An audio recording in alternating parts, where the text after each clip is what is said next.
Hello বন্ধুরা, আজকের এই ভিডিওর মাধ্যমে আপনারা জানতে পারবেন আধার কার্ড বাতিল হওয়ার মূল কারণ কি। সেকেন্ড স্টেপে আপনারা জানতে পারবেন সেই বাতিল আধার কার্ড অর্থাৎ ডিঅ্যাক্টিভ হওয়া আধার কার্ডকে কিভাবে আবার পুনরায় অ্যাক্টিভ করবেন। এবং বন্ধুরা এই ভিডিও থার্ড স্টেপে আপনারা জানতে পারবেন যাদের বাড়িতে আধার কার্ড ডিঅ্যাক্টিভের চিঠি গিয়েছে আপনারা সেই চিঠিতে দেখতে পাবেন অ্যাক্ট 28A অর্থাৎ আইন 28A। তো বন্ধুরা এই আইন 28A কি এবং এই ভিডিওর লাস্ট স্টেপে আপনারা জানতে পারবেন আপনাদের আধার কার্ডেও কোনো সমস্যা আছে কি না। আপনারা আপনাদের নিজের ফোন থেকেই নিজের আধার কার্ডের স্ট্যাটাস চেক করতে পারবেন যে আপনার আধার কার্ড অ্যাক্টিভ আছে কি না। তো বন্ধুরা ভিডিওটি স্কিপ না করে প্রথম থেকে শেষ পর্যন্ত দেখবেন, তাহলেই আপনারা ভালো করে বুঝতে পারবেন। আর নাহলে আপনাদের একটি ভুলের কারণে আপনাদের বাড়িতেও আধার কার্ড বাতিলের চিঠি চলে আসতে পারে। তো বন্ধুরা নতুন করে বলার কিছু নেই, আপনারা সবাই জানেন আধার কার্ড কত প্রয়োজনীয় নথি। সরকারি বেসরকারি সুবিধা পাওয়া থেকে ব্যাংক পরিষেবা, সিম কার্ড, রেশন দ্রব্য সংগ্রহ থেকে হাসপাতালের চিকিৎসার সব ক্ষেত্রে আধার কার্ডই কাজে লাগে। এবং ভোটার আই কার্ড আবেদন করতেও আধার কার্ডের প্রয়োজন হয়।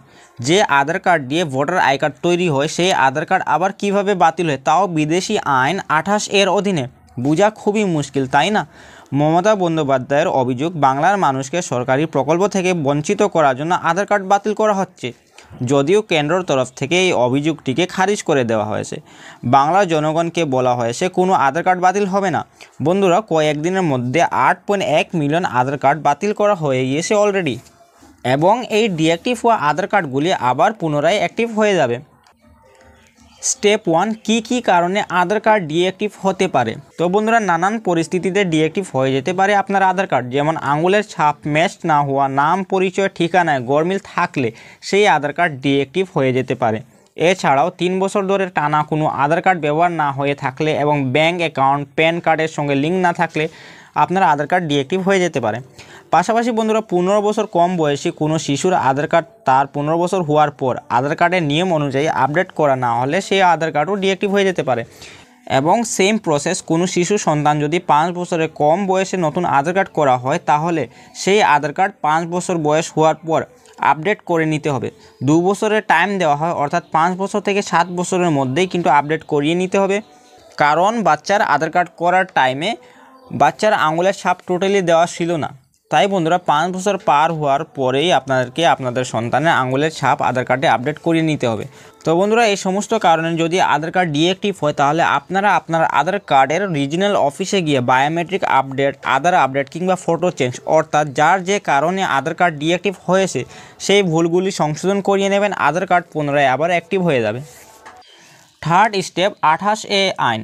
বন্ধুরা আপনারা শুনতেই পাচ্ছেন সব জায়গায় আধার কার্ড ডিঅ্যাক্টিভেট করা হয়ে যাচ্ছে এবং এই রকম একটি চিঠি আসছে, সেই চিঠিটি আপনারা স্ক্রিনে দেখতে পাচ্ছেন। এই টাইপের চিঠি আপনার বাড়িতেও আসতে পারে।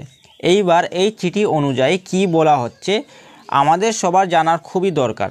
এই চিঠিতে কিন্তু কোথাও উল্লেখ নেই যে আপনার বায়োমেট্রিক বা ফটো আপলোড করতে হবে বা আধার কার্ড আপডেট করতে হবে। দেখুন বন্ধুরা এখানে বলা হচ্ছে আপনার আধার কার্ড ডিঅ্যাক্টিভেট করা হয়েছে under the provision of regulation 28A of Aadhaar, মানে আধারের 28A আইন অনুযায়ী আপনার আধার কার্ডটিকে ডিঅ্যাক্টিভ করা হয়েছে। ব্র্যাকেটে লেখা আছে enrollment and update regulation 2016 for the reason that the requirements for your stay in India are not fulfilled. যেটার অর্থ এইটাই জানাচ্ছে বন্ধুরা আপনি আধার কার্ড পেয়েছেন, অর্থাৎ আপনাকে আধার ইস্যু করিয়ে দেওয়া হয়েছে কারণ আপনি একজন ইন্ডিয়ার বাসিন্দা বা আপনি একজন ইন্ডিয়ার স্থায়ী বাসিন্দা, এই কারণে আপনাকে আধার কার্ড ইস্যু করিয়ে দেওয়া হয়েছে। কিন্তু আপনার আধারগুলি বর্তমানে ভেরিফাই করে দেখা যাচ্ছে আপনার ইন্ডিয়া থাকার বা আপনি নিজে ইন্ডিয়ার বাসিন্দা সেই রকম কোনো প্রুফ আপনার আধারের সঙ্গে ম্যাচ হচ্ছে না, মানে আপনি জন্মসূত্রে ইন্ডিয়ান কিনা এরকম কোনো সাপোর্টিং ডকুমেন্টস আপনার আধার কার্ড যখন হয়েছিল সেখানে কিন্তু সাবমিট করা হয়নি। বা এরকমও হতে পারে বন্ধুরা অনেক বাসিন্দা আছেন যারা কয়েকদিন বা কয়েক বছরের ভিসা নিয়ে ইন্ডিয়া হয়তো এসেছিলেন কিন্তু তাদের ভিসার মেয়াদ শেষ হয়ে গিয়েছে এবং তারা তাদের ভিসার মেয়াদ শেষ হওয়ার আগে যেইভাবে হোক তারা তাদের আধার কার্ড বানিয়ে নিয়েছিল, তাই তাদের ভিসার ভ্যালিডিটি শেষ হওয়ার সঙ্গে সঙ্গে তাদের আধার কার্ডও ডিঅ্যাক্টিভ হয়ে যাচ্ছে।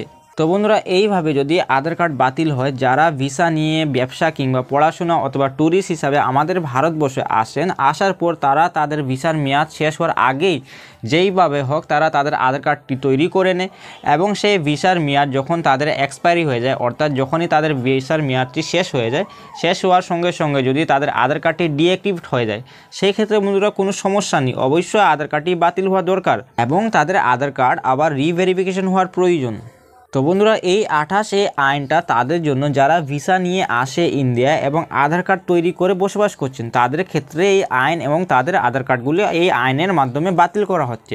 কিন্তু এখন একটা প্রশ্ন হয়তো সবার মনে, সেটা হলো 28 যদি বিদেশি আইন, তাহলে এই ধারা অনুযায়ী যারা প্রপার ভারতীয়, যাদের কাছে সমস্ত ডকুমেন্টস আছে, যাদের মা বাবার জন্ম এই ভারতবর্ষে, যাদের বয়স 30 থেকে 40 বছর বয়স এবং তাদের জন্মও এই ভারতবর্ষে, তাহলে তাদের বাড়িতে কোন কারণে আধার কার্ড বাতিলের চিঠি যাচ্ছে, তাও 28 বিদেশি আইনের মাধ্যমে বোঝা খুবই মুশকিল। কোনো তদন্ত ছাড়াই, কোনো ভেরিফিকেশন ছাড়াই এত লোকের বাড়িতে কিভাবে আধার কার্ড ডিঅ্যাক্টিভেশনের নোটিশ দেওয়া হচ্ছে। তো বন্ধুরা এই লাস্ট স্টেপে আপনারা জানতে পারবেন আপনারা আপনাদের নিজের আধার কার্ড কীভাবে চেক করবেন, আপনাদের আধার কার্ড অ্যাক্টিভ আছে কি না। তো বন্ধুরা আপনারা আপনাদের আধার কার্ড অ্যাক্টিভ আছে কি না চেক করার জন্য আপনাদেরকে আধার কার্ডের অফিসিয়াল ওয়েবসাইটে চলে আসতে হবে, যেটা হলো uidai.gov.in লিখে আপনারা গুগল ব্রাউজার কিংবা ক্রোম ব্রাউজারে সার্চ করে নেবেন। সার্চ করার পরে আপনাদের সামনে এইভাবে একটি ইন্টারফেস ওপেন হবে। তারপর বন্ধুরা সর্বপ্রথমে অর্থাৎ সবার উপরে যে ওয়েবসাইটটি দেখতে পাবেন সেটা হলো আধার কার্ডের অফিসিয়াল ওয়েবসাইট uidi.gov.in। এই ওয়েবসাইটে ক্লিক করে নেবেন। ক্লিক করার সঙ্গে সঙ্গে আধার কার্ডের অফিসিয়াল ওয়েবসাইটটি ওপেন হয়ে যাবে। তারপর বন্ধুরা এখানে আপনারা আপনাদের ল্যাঙ্গুয়েজটি সিলেক্ট করে নেবেন, অটোমেটিকলি আধার কার্ডে আরেকটি পেজ ওপেন হয়ে যাবে। তারপর বন্ধুরা নিচে স্ক্রল ডাউন করবেন এবং দেখতে পাবেন আধার সার্ভিসে একটি অপশন ভেরিফাই আধার নাম্বার। এই যে অপশনটি দেখতে পাচ্ছেন এই অপশনে ক্লিক করবেন। ক্লিক করার পরে আপনারা আবার নিচে স্ক্রল ডাউন করে নেবেন। স্ক্রল ডাউন করার পরে বন্ধুরা নিচে একটি অপশন দেখতে পাবেন চেক আধার ভ্যালিডিটি। এই যে অপশনটি দেখতে পাচ্ছেন এই অপশনে ক্লিক করে নেবেন।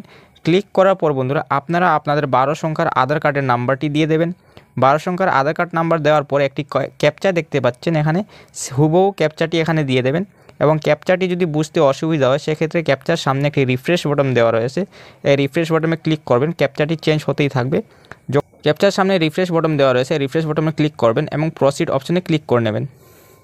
প্রসিডে ক্লিক করার সঙ্গে সঙ্গে আপনার আধার কার্ডের স্ট্যাটাসটি বেরিয়ে আসবে, অর্থাৎ আপনার আধার কার্ড ভেরিফিকেশন কমপ্লিট আসে কিনা। যদি কমপ্লিট হয়ে থাকে সেই ক্ষেত্রে আপনারা এখানে একটি টিক চিহ্ন দেখতে পাবেন এবং যদি আধার কার্ডে কোনো সমস্যা হয়ে থাকে কিংবা ডিঅ্যাক্টিভ হয়ে থাকে সেই ক্ষেত্রে এখানে ক্রস চিহ্ন থাকবে এবং আপনার আধার কার্ডে ভ্যালিডিটি কতদিন অবধি রয়েছে সেটা এখানে দেখাবে। এখানে যেহেতু দেখতে পাচ্ছেন 20 থেকে 30 বছর, আপনাদের ক্ষেত্রে আপনাদের আধার কার্ডের সেই ভ্যালিডিটি এখানে আপনারা দেখতে পাবেন।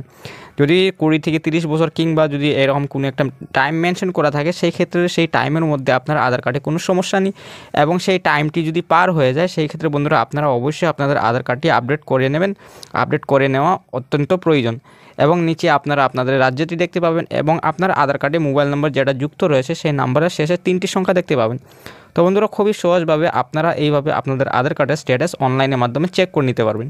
তো বন্ধুরা আজকের এই ভিডিও যদি আপনাদের ভালো লেগে থাকে তাহলে অবশ্যই চ্যানেলটিকে সাবস্ক্রাইব করে পাশে থাকা বেল আইকনটিকে অল করে রাখবেন। ধন্যবাদ।